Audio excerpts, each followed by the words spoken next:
Hello and welcome to this update. We're going to be talking about Tropical Storm Barry. It's just about midnight on July 13th, 2019, and just briefly go over our weather very briefly today. It started out humid and hazy, and then by the afternoon things improved, and by late afternoon, I mean by evening, things improved and the humidity dropped and the smoke went away, and maybe we can get rid of the smoke for tomorrow. Maybe. It's still going to be hot, but you can see the dew points are down, less humidity, but it's still going to be hot, but less smoke, hopefully, and better air quality for us.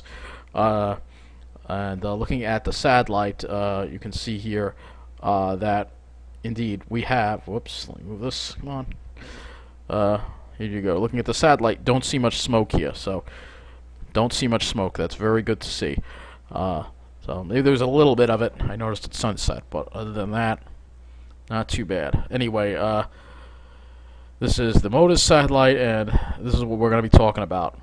Tropical Storm Barry, which is very close to, I think, very close to becoming a hurricane at this point. So let's take a look at the latest statement from the Hurricane Center here, and the official Hurricane Center forecast. Right now, its maximum sustained winds are 65 miles an hour, but its movement is painfully slow at west-northwest at 3 miles an hour. That's it, 3 miles an hour. You could walk faster. This is like a walking pace. All right, so that's how slow this thing is moving. Here it is on the infrared satellite, and you can see here just a lot of convection going on here from this system here. A lot of convection, and I actually want to take a look at some other radar images of this as well, as we go into as this storm gets closer. So let's take a look at the radar image as well from this area. So I'm just going to put in New Orleans right now. Go to the New Orleans, Louisiana. We'll also take a look at the conditions going on in New Orleans right now. So they're already experiencing some wind, 83 degrees, east at 26, gusting to 40. And look at the dew point, way up there at 76, plenty of moisture. And tropical storm conditions are possible. That's what they have for New Orleans, but we want to see the radar and see what this looks like on the radar. So let's go ahead and look, and you can see there really is not a lot to see here. It's the furthest south we can go on the radar here, but there really is not a lot of rain right now. They are on the dry side of it, but as the storm slowly moves in, it's going to get more and more wet. And again, if we go back to the MODIS site, let me go back to the MODIS site. Let me do that. Take a look at what it looked like earlier. Of course, this isn't. This is the visible image, so this was from earlier this afternoon. That's what Barry looks like here. And here you go. So here is what it looks like here. You could see it's a little easier to tell on the visible here. Center looks like it's right over here in this area. And it's slowly moving, but here's the thing: the worst part of the storm is over the ocean. So this thing is slowly moving, but once it makes that turn to go more north, this section here is going to come in and bring all the flooding rain and also the onshore flow, which is going to create the storm surge. This is going to be a long duration event. It's going to take its sweet time. So we're going to look at some of the models now and see how they handle Barry. So we'll go right now to the southeast United States, and we'll first start off with the GFS here. This is the latest GFS run. That's why I'm doing this weather update so late, so I can get the latest run, the 0Z run. And the GFS takes it, looks like it takes it west of New Orleans, just west of New Orleans, you could see that heavy swath of rain right there. This is where they're going to see that 2 feet of rain. And this thing is moving slow. Look at this. This is Sunday, and it's still in Louisiana, which is crazy. So we take a look and see how much rain we're going to see. Total accumulated precipitation, and you'll see that stripe still remains there of the 2 feet of rain there, 24 inches of rain, perhaps even more. This is going to be a real storm that's going to be known for the rain. So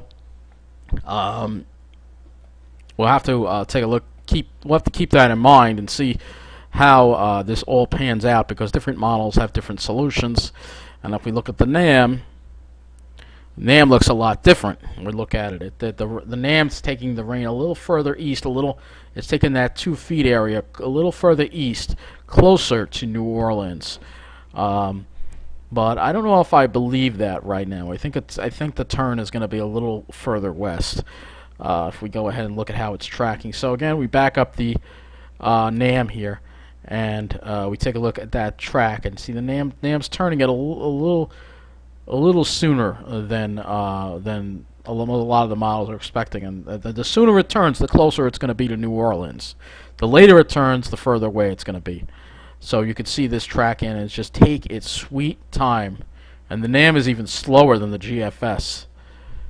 I mean, we're all the way into Monday, and look, it's still in the Gulf. It could still be heavy rain. So this thing is slow moving. Credit goes to the Weather Channel. They were talking about this, that the hurricanes and tropical storms seem to be moving much slower than they used to. And this is all because the jet streams are weaker due to climate change. So the steering currents are weaker, and these things move much slower as a result of that.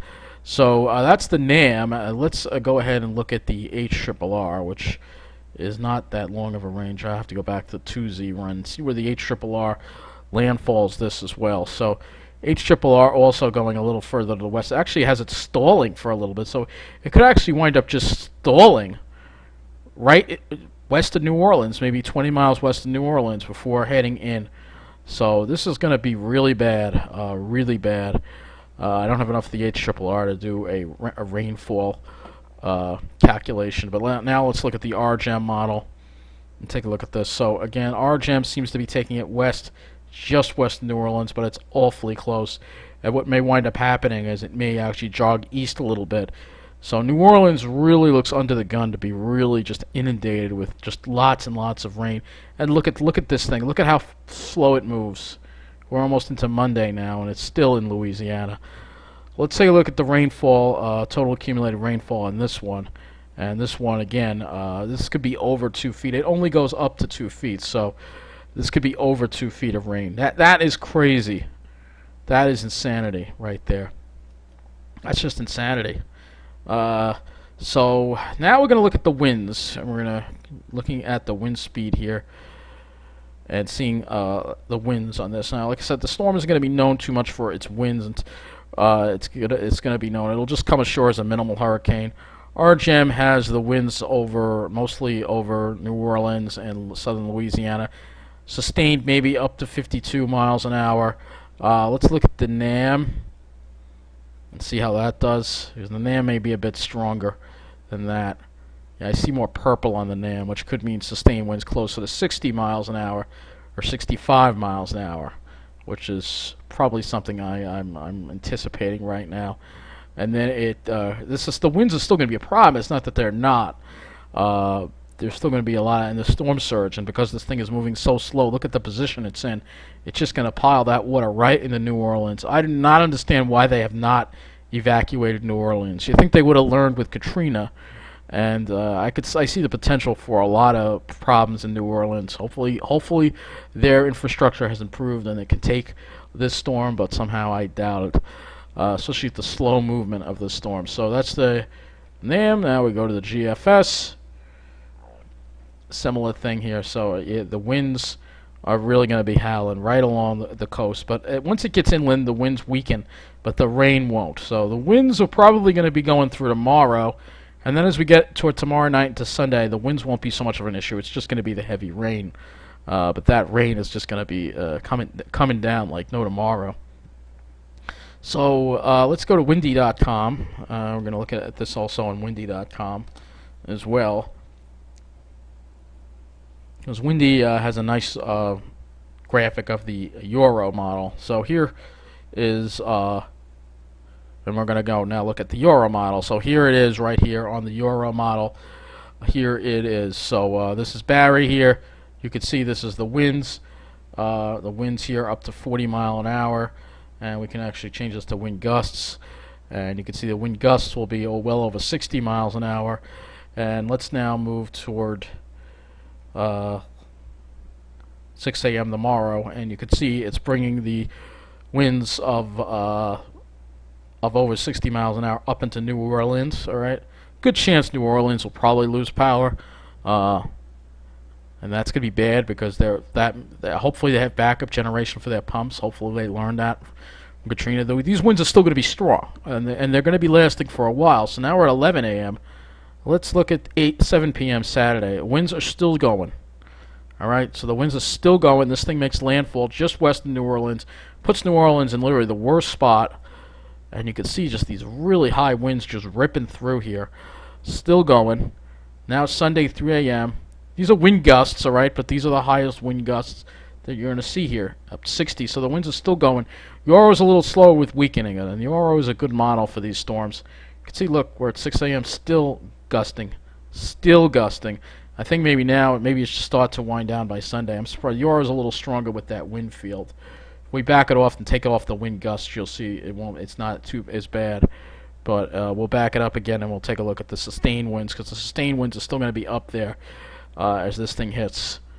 So you can see sustained winds up 30, 40 miles an hour.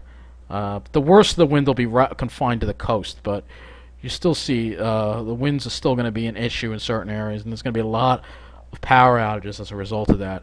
So let's see if this will has a radar satellite simulation. Let's see if it does have that.